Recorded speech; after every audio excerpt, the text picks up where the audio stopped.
महर्षि, निरंतर जप करने से पूर्व जन्म के प्रारब्ध खत्म हो सकते हैं क्या?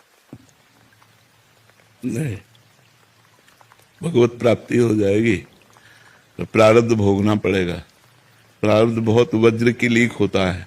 नहीं तो जितने संत महापुरुष हैं ये तो भजन के स्वरूप ही हैं, रात दिन भजन होता है, फिर इनको प्रारब्ध क्यों भोगना पड़े? बड़े बड़े सिद्धों को प्रारब्ध भोगना पड़ता है। क्रियमाण भस्म हो जाएगा, संचित भस्म हो जाएगा, प्रारब्ध भोग के काट लिए जाएंगे और भगवत प्राप्ति हो जाएगी।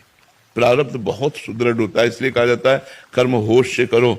अगर गलत कर्म हो जाए तो उनको तत्काल प्रायश्चित करो, भस्म करो, नष्ट करो, कहीं वो प्रारब्ध न बन जाए। अगर प्रारब्ध बन गया, बड़े बड़े महापुरुषों को, रामकृष्ण परमहंस जी के गले में कैंसर था, बड़े बड़े महापुरुषों को कष्ट प्राप्त हुआ, तो ये अगर प्रारब्ध भजन से नष्ट किया जा सकता तो हो जाता, नहीं जाता। लेकिन प्रारब्ध भोगन अवश्य में वो भोक्तव्यम कृतम कर्म शुभ, इसलिए डरना चाहिए। अगर पाप कर्म बन जाए तो उसे तत्काल विद्वानों से, संत महात्माओं से पूछ करके उसका नाश करना चाहिए। भजन है, अनुष्ठान है, तीर्थयाटन है, दान पुण्य है, उस किसी भी तरह से उस पाप कर्म को नष्ट कर देना चाहिए। अगर वो नष्ट नहीं हुआ और वो गुप्त पड़ा रहा तो प्रारब्ध बन जाएगा। प्रारब्ध बन गया तो अवश्य में भोक्तव्यम, ये भगवान के वचन है, अवश्य में भोक्तव्यम कृतम कर्म शुभाशुभम। जो तुमने शुभ अशुभ कर्म किए हैं उनका फल तुम्हें भोगना पड़ेगा।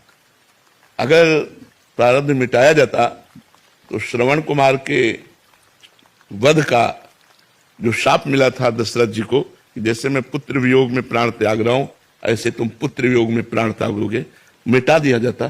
क्योंकि भगवान स्वयं जिनके पुत्र बने हैं, लेकिन ऐसा नहीं हुआ। वो वैसे ही पुत्र वियोग में तड़प तड़प के राम राम कही राम कही, राम राम कही राम, ऐसे प्राणों का त्याग किया।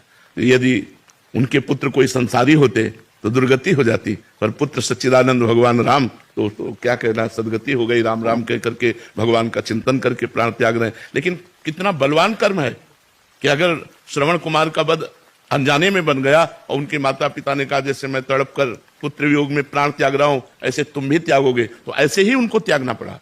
तो इसलिए हमें लगता है कि प्रारब्ध कर्म बहुत बलवान है और उसको भोगना ही पड़ता है। अगर भोगना न पड़ता तो बड़े बड़े सिद्ध संतों के शरीरों में कोई पीड़ा ना होती, क्योंकि भजन के द्वारा परिपक्व हो गए तो उनके सारे के सारे पाप नष्ट हो गए। महाराज जी, नाम जप से कुछ कम तो हो सकता? नाम जप से सहने की सामर्थ्य आती है, सहने की सामर्थ्य आती है।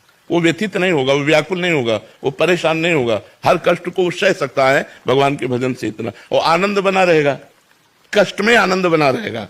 ये भगवान के भजन का प्रभाव होगा कि कष्ट में आनंद बना रहेगा। नहीं, कष्ट में कहीं आनंद होता है, पर कष्ट में आनंद बना रहेगा, ये भजन का प्रभाव होगा।